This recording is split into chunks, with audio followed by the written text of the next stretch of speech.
100. Kehidupan setelah kematian. Bagian 4. Alat-alat berat mulai menggali beberapa lokasi dengan hati-hati. Orang-orang berlari-lari kecil. Ada yang dengan pelan-pelan menggali menggunakan pacul di beberapa lokasi. Anjing-anjing pelacak ke sana kemari dikerahkan untuk mencari korban gempa bumi dan tsunami. Banyak relawan, tentara, polisi, dan beberapa warga berusaha mengevakuasi para korban dan mencari yang masih selamat. Sementara di ujung, mayat-mayat dikumpulkan menunggu kantong jenazah. Tiba-tiba, ada anjing kampung berwarna hitam melolong. Sambil menggali tanah, beberapa relawan heran dan menghampiri anjing tersebut. Tiba-tiba, 2 ekor anjing kampung lainnya berlarian ke arah anjing hitam tersebut dan membantu menggali tanah. Saat relawan sampai, tiba-tiba mereka mendengar dering telepon di dalam tanah tersebut. Seketika dia berteriak memanggil temannya, "Tolong bantuin. Sepertinya ada korban di bawah sini." Beberapa temannya datang dan mulai menggali dengan hati-hati, hingga pacul membentur seperti besi. Kemudian tanah digali dengan tangan dan menemukan kap mesin mobil. "Ada kap mesin mobil. Ini pasti ada mobil di dalam sini," teriak dia. Setelah beberapa orang berdatangan, anjing-anjing hitam tersebut pergi. Setelah hampir 1 jam, akhirnya tanah yang menutupi mobil tersebut berhasil dibersihkan. Anehnya, ada semacam terpal menutupi mobil. Ketika terpal dibuka, ada 4 sosok manusia di bawah terpal. 2 dewasa, dan 2 anak-anak. Posisi laki-laki dewasa memeluk anak perempuan, dan wanita dewasa memeluk anak laki-laki. "Bagaimana, Mas? Kira-kira masih hidup tidak mereka?" tanya salah satu relawan kepada temannya yang di dekat 4 sosok tersebut. "Belum tahu, kita harus cek dulu. Angkat dengan hati-hati agar tidak parah kalau dia mengalami patah tulang," jawab temannya.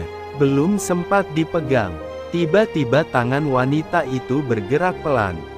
Relawan yang melihat teriak, "Dia masih hidup, Mas."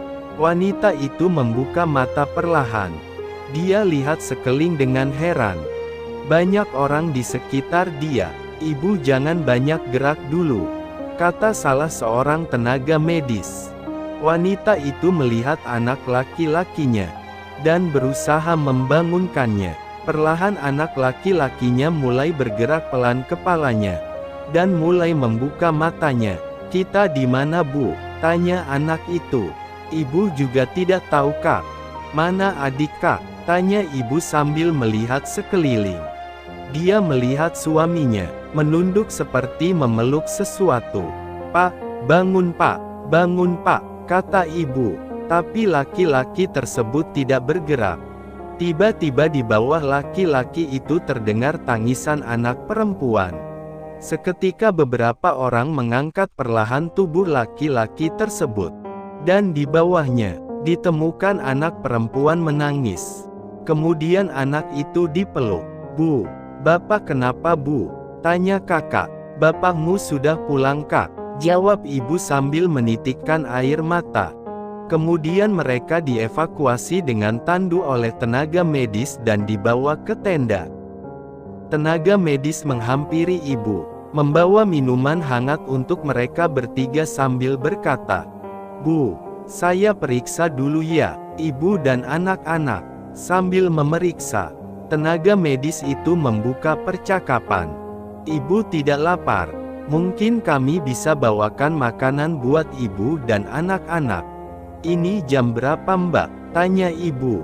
"Pukul 12.30, Bu." "Kenapa, Bu?" Mbaknya tanya balik. "Tidak apa-apa, Mbak. Saya belum lapar. Tadi pukul 11.30 kami sudah makan soalnya." Mbak medis heran melihat ibu.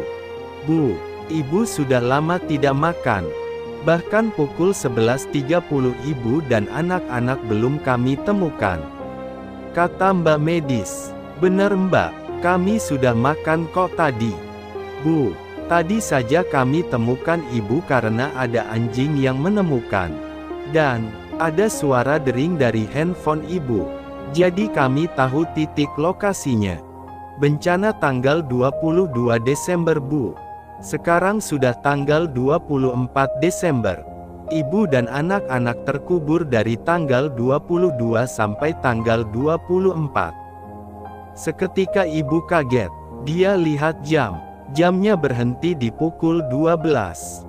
Kemudian dia ingat mbaknya bilang ada bunyi telepon. Seketika dia lihat handphone. Ada missed call. Dia lihat nomor bapak. Dan waktunya. Tepat pukul 12.